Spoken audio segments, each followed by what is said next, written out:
To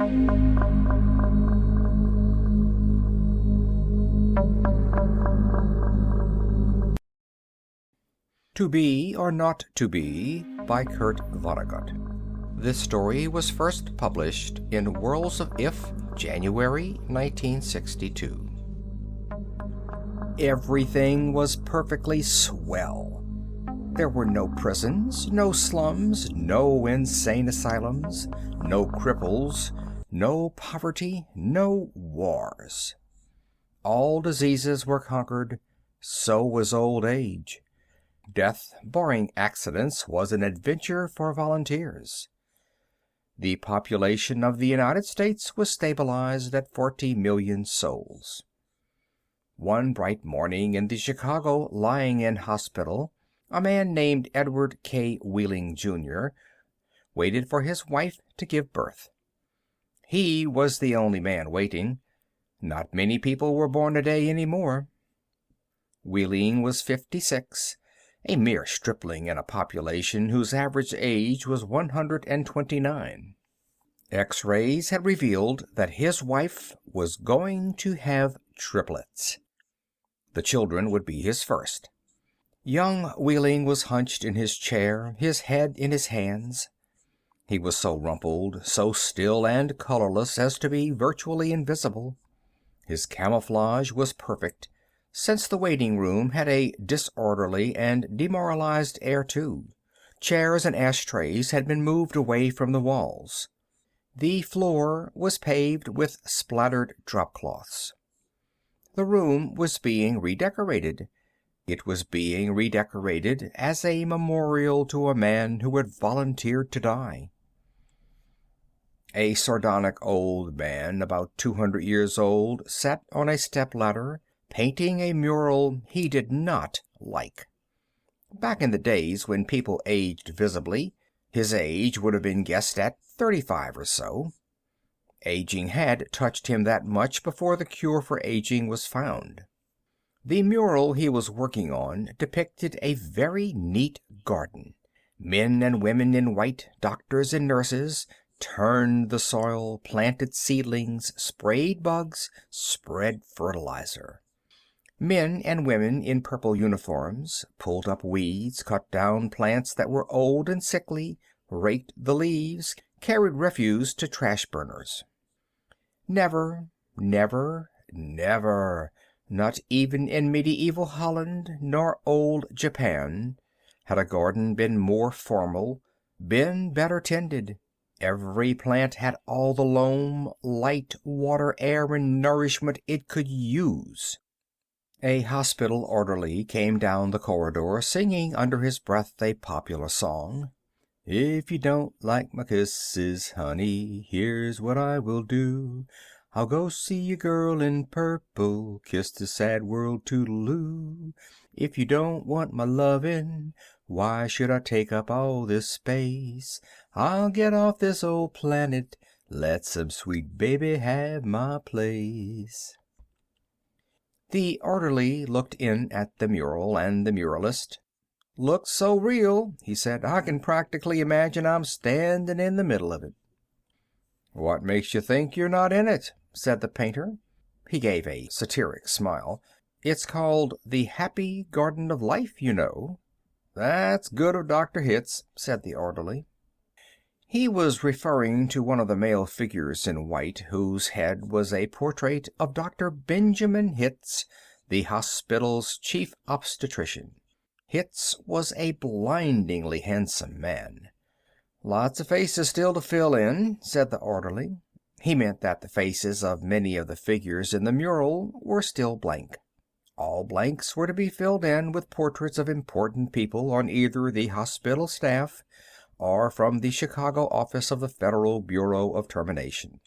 "Must be nice to be able to make pictures that look like something," said the orderly. The painter's face curdled with scorn. "You think I'm proud of this daub?" he said. "You think this is my idea of what life really looks like?" "What's your idea of what life looks like?" said the orderly. The painter gestured at a foul dropcloth. "There's a good picture of it," he said. Frame that, and you'll have a picture a damn sight more honest than this one." "You're a gloomy old duck, aren't you?" said the orderly. "Is that a crime?" said the painter. The orderly shrugged. "If you don't like it here, Grandpa," he said, and he finished the thought with the trick telephone number that people who didn't want to live any more were supposed to call. The 0 in the telephone number he pronounced naught. The number was "to be or not to be." It was the telephone number of an institution whose fanciful sobriquets included Automat, Birdland, Cannery, Catbox, De-louser, Easy Go, Goodbye Mother, Happy Hooligan, Kiss Me Quick, Lucky Pierre, Sheep Dip, Warring Blender, Weep No More, and Why Worry? To be or not to be was the telephone number of the municipal gas chambers of the Federal Bureau of Termination. The painter thumbed his nose at the orderly. "When I decide to go," he said, "it won't be at the Sheep Dip." "A do-it-yourselfer, eh?" said the orderly. "Messy business, Grandpa. Why don't you have a little consideration for the people who have to clean up after you?" The painter expressed with an obscenity his lack of concern for the tribulations of his survivors. "The world could do with a good deal more mess, if you ask me," he said. The orderly laughed and moved on. Wheeling, the waiting father mumbled something without raising his head, and then he fell silent again. A coarse, formidable woman strode into the waiting room on spike heels. Her shoes, stockings, trench coat, bag, and overseas cap were all purple, the purple the painter called the color of grapes on Judgment Day. The medallion on her purple musette bag was the seal of the Service Division of the Federal Bureau of Termination, an eagle perched on a turnstile. The woman had a lot of facial hair, an unmistakable mustache, in fact. A curious thing about gas chamber hostesses was that, no matter how lovely and feminine they were when recruited, they all sprouted mustaches within 5 years or so. "Is this where I'm supposed to come?" she said to the painter. "A lot would depend on what your business was," he said. "You aren't about to have a baby, are you?" "They told me I was supposed to pose for some picture," she said. "My name's Leora Duncan." She waited. "And you dunk people?" he said. "What?" she said. "Skip it," he said. "That sure is a beautiful picture," she said. "Looks just like heaven or something." "Or something," said the painter. He took a list of names from his smock pocket. "Duncan, Duncan, Duncan," he said, scanning the list. "Yes, here you are. You're entitled to be immortalized. See any faceless body here you'd like me to stick your head on? We've got a few choice ones left." She studied the mural bleakly. "Gee," she said, "they're all the same to me. I don't know anything about art." "A body's a body, eh?" he said. "All righty. As a master of fine art, I recommend this body here." He indicated a faceless figure of a woman who was carrying dried stalks to a trash burner. "Well," said Leora Duncan, "that's more the disposal people, isn't it?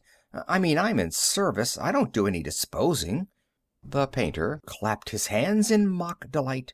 "You say you don't know anything about art, and then you prove in the next breath that you know more about it than I do.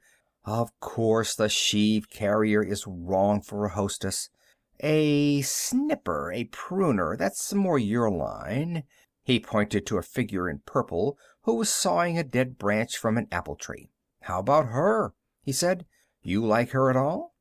"Gosh," she said, and she blushed and became humble. That puts me right next to Dr. Hitz."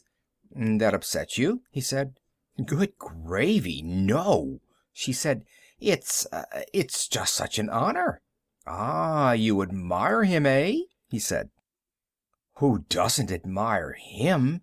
she said, worshipping the portrait of Hitz. It was the portrait of a tanned, white-haired, omnipotent Zeus, 240 years old. "Who doesn't admire him?" she said again. "He was responsible for setting up the very first gas chamber in Chicago." "Nothing would please me more," said the painter, "than to put you next to him for all time. Sawing off a limb, that strikes you as appropriate?" "That is kind of like what I do," she said. She was demure about what she did. What she did was make people comfortable while she killed them. And while Leora Duncan was posing for her portrait, into the waiting room bounded Dr. Hitz himself. He was 7 feet tall, and he boomed with importance, accomplishments, and the joy of living. "Well, Miss Duncan, he said, and he made a joke. "What are you doing here?" he said. "This isn't where the people leave, this is where they come in." "We're going to be in the same picture together," she said shyly. "Good," said Dr. Hitz heartily. "And say, isn't that some picture?" "I am honored to be in it with you," she said. "Let me tell you," he said, "I'm honored to be in it with you. Without women like you, this wonderful world we've got wouldn't be possible." He saluted her and moved toward the door that led to the delivery rooms. "Guess what was just born?" he said. "I can't," she said. "Triplets," he said. "Triplets," she said. She was exclaiming over the legal implications of triplets. The law said that no newborn child could survive unless the parents of the child could find someone who would volunteer to die. Triplets, if they were all to live, called for 3 volunteers. "Do the parents have 3 volunteers?" said Leora Duncan. "Last I heard," said Dr. Hitz, "they had 1 and were trying to scrape another 2 up." "I don't think they made it," she said. "Nobody made 3 appointments with us.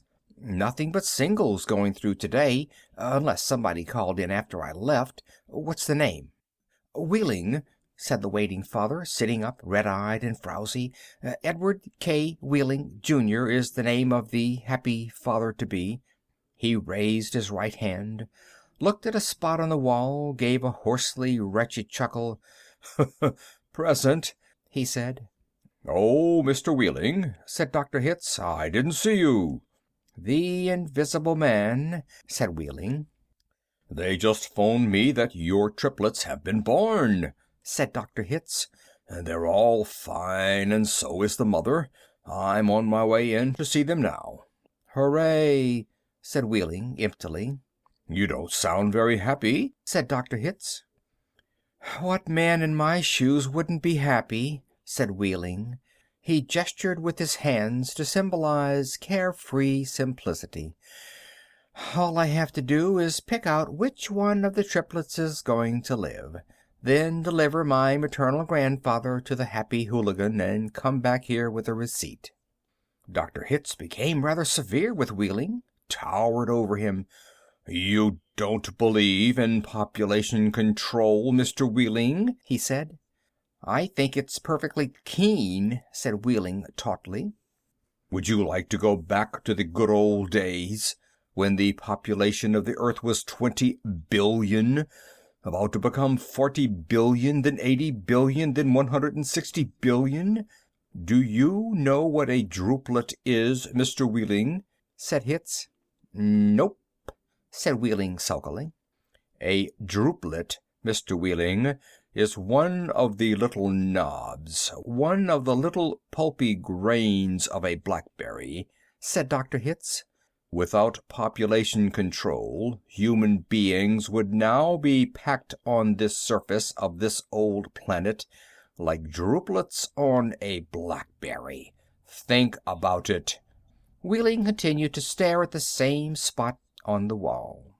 "In the year 2000, said Dr. Hitz, "before scientists stepped in and laid down the law, There wasn't even enough drinking water to go around, and nothing to eat but seaweed, and still people insisted on their right to reproduce like jackrabbits, and their right, if possible, to live forever. I want those kids, said Wheeling quietly. I want all 3 of them. Of course you do, said Dr. Hitz. That's only human. I don't want my grandfather to die either, said Wheeling. Nobody's really happy about taking a close relative to the cat box, said Dr. Hitz gently, sympathetically. I wish people wouldn't call it that, said Leora Duncan. What? Said Dr. Hitz. I wish people wouldn't call it the cat box and things like that, she said. It gives people the wrong impression. You're absolutely right, said Dr. Hitz. Forgive me. He corrected himself, gave the municipal gas chambers their official title, a title no one ever used in conversation. I should have said Ethical Suicide Studios, he said. That sounds so much better, said Leora Duncan. This child of yours, whichever one you decide to keep, Mr. Wheeling, said Dr. Hitz, he or she is going to live on a happy, roomy, clean, rich planet, thanks to population control, in a garden like that mural there. He shook his head. 2 centuries ago, when I was a young man, it was a hell that nobody thought could last another 20 years. Now centuries of peace and plenty stretch before us as far as the imagination cares to travel. He smiled luminously. The smile faded as he saw that Wheeling had just drawn a revolver. Wheeling shot Dr. Hitz dead. There's room for one, a great big one, he said. And then he shot Leora Duncan. It's only death, he said to her as she fell. There, room for 2. And then he shot himself, making room for all 3 of his children. Nobody came running. Nobody seemingly heard the shots. The painter sat on the top of his stepladder, looking down reflectively on the sorry scene. The painter pondered the mournful puzzle of life, demanding to be born, and once born, demanding to be fruitful, to multiply, and to live as long as possible, to do all that on a very small planet that would have to last forever. All the answers that the painter could think of were grim. Even grimmer, surely, than a cat box, a happy hooligan, an easy go. He thought of war, he thought of plague, he thought of starvation. He knew that he would never paint again. He let his paintbrush fall to the drop cloths below, and then he decided he had had about enough of life in the happy garden of life, too, and he came slowly down from the ladder. He took Wheeling's pistol, really intending to shoot himself, but he didn't have the nerve. And then he saw the telephone booth in the corner of the room. He went to it, dialed the well-remembered number, 2B or not to be. Federal Bureau of Termination, said the very warm voice of a hostess. How soon could I get an appointment? He asked, speaking very carefully. We could probably fit you in late this afternoon, sir, she said. It might even be earlier if we get a cancellation. All right, said the painter. Fit me in, if you please. And he gave her his name, spelling it out. Thank you, sir, said the hostess. Your city thanks you. Your country thanks you. Your planet thanks you. But the deepest thanks of all is from future generations. End of To Be or Not to Be by Kurt Vonnegut, Jr.